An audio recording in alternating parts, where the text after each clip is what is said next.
മറ്റു വാർത്തകളിലേക്ക് CPI തൃശൂർ ജില്ലാ സമ്മേളനത്തിലെ പൊതുചർച്ചയിൽ സംസ്ഥാന സർക്കാരിനും മന്ത്രിമാർക്കും രൂക്ഷ വിമർശനം. രണ്ടാം LDF സർക്കാരിന് പ്രവർത്തന മികവില്ല. മുഖ്യമന്ത്രിയുടെ മകൾക്കെതിരെ ഉയരുന്ന തുടർച്ചയായ ആരോപണം തിരഞ്ഞെടുപ്പിൽ അടക്കം പാർട്ടിക്ക് തിരിച്ചടിയായി.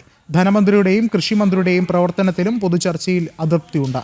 ബിനോയ് വിശ്വത്തിനെതിരെയും രൂക്ഷമായ വിമർശനമാണ് പൊതുചർച്ചയിൽ ഉയർന്നത്.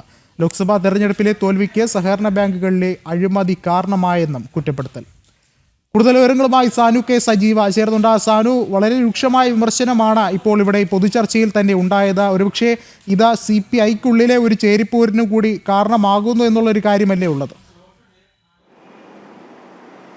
വിഷ്ണു, എന്തായാലും തൃശ്ശൂരിലെ CPIയുടെ തോൽവിയിൽ തുടങ്ങിയ ചർച്ച CPIയുടെ ജില്ലാ സമ്മേളനത്തിൽ CPI ലോക്സഭാ തെരഞ്ഞെടുപ്പിൽ, അതായത് കഴിഞ്ഞ ലോക്സഭാ തെരഞ്ഞെടുപ്പിൽ തൃശ്ശൂരിൽ നേരിട്ട തോൽവിയിൽ തുടങ്ങിയ ചർച്ച മുഖ്യമന്ത്രി പിണറായി വിജയൻ പരാജയമാണ് എന്നതിൽ എത്തി നിൽക്കുകയാണ്. ഇന്ന് ചർച്ച തുടങ്ങി 4 മണിക്കൂർ വിശദമായിട്ടുള്ള ചർച്ചയാണ് പ്രതിനിധി സഭയിൽ ഉണ്ടായത്.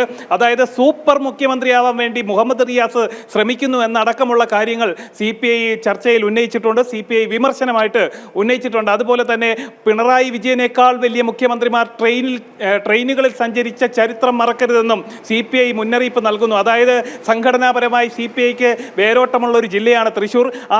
ആ തൃശ്ശൂർ ജില്ലയിലെ ജില്ലാ സമ്മേളനത്തിൽ തന്നെ കടുത്ത വിമർശനമാണ് CPI LDF സർക്കാരിനെതിരെയും അതേപോലെ തന്നെ CPMനെതിരെയും ഉന്നയിച്ചിട്ടുള്ളത്. അതുപോലെ തന്നെ മറ്റൊരു പ്രധാനപ്പെട്ട കാര്യം, കൃഷി വകുപ്പും അതേപോലെ തന്നെ സിവിൽ സപ്ലൈസ് വകുപ്പും മൃഗസംരക്ഷണ വകുപ്പും ഉണ്ടോ എന്ന് തപ്പി നോക്കേണ്ട ഗതികേടിലേക്ക് CPI മാറി. അല്ലേ, ഈ മന്ത്രിസഭയിൽ ഇങ്ങനൊരു വകുപ്പുണ്ടോ എന്ന് ജനങ്ങൾക്ക് പോലും അറിയാത്ത നിലയിലേക്ക് മന്ത്രിമാരുടെ പ്രവർത്തനം തരം താണു, അല്ലെ മന്ത്രിമാരുടെ പ്രവർത്തനം പരാജയപ്പെട്ടു എന്നും CPI വിമർശിക്കുന്നുണ്ട്. ഒപ്പം തന്നെ ധനമന്ത്രിയുടെ കാൽക്കൽ ചെന്ന് കേണപേക്ഷിച്ചാൽ പോലും CPI വകുപ്പിലെ മന്ത്രിമാർക്ക് പണം നൽകാത്ത അവസ്ഥയാണ് നിലവിലുള്ളതെന്നും ഈ CPIയുടെ ജില്ലാ സമ്മേളനത്തിൽ പ്രതിനിധി സമ്മേളനത്തിൽ വിമർശനമായിട്ട് ഉയർന്നിട്ടുണ്ട്. ഒപ്പം തന്നെ മുഖ്യമന്ത്രിയുടെ മകൾ വീണയ്ക്കെതിരെയും കടുത്ത വിമർശനമാണ് ഉയർന്നിട്ടുള്ളത്.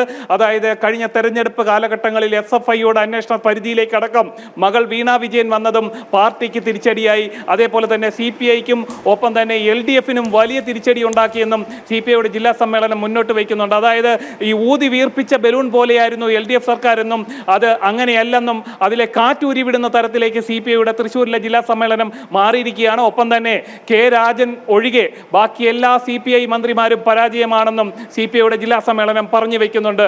അതേപോലെ തന്നെ കൃഷി വകുപ്പുമായി ബന്ധപ്പെട്ട് ഗുരുതര ആരോപണങ്ങളാണ് ഉണ്ടായിട്ടുള്ളത്. സാധാരണ ജനങ്ങൾ, കർഷകർക്ക് ഗുണകരമാകേണ്ട വകുപ്പ് ഇപ്പോൾ പരാജയത്തിലാണ് നിൽക്കുന്നത്.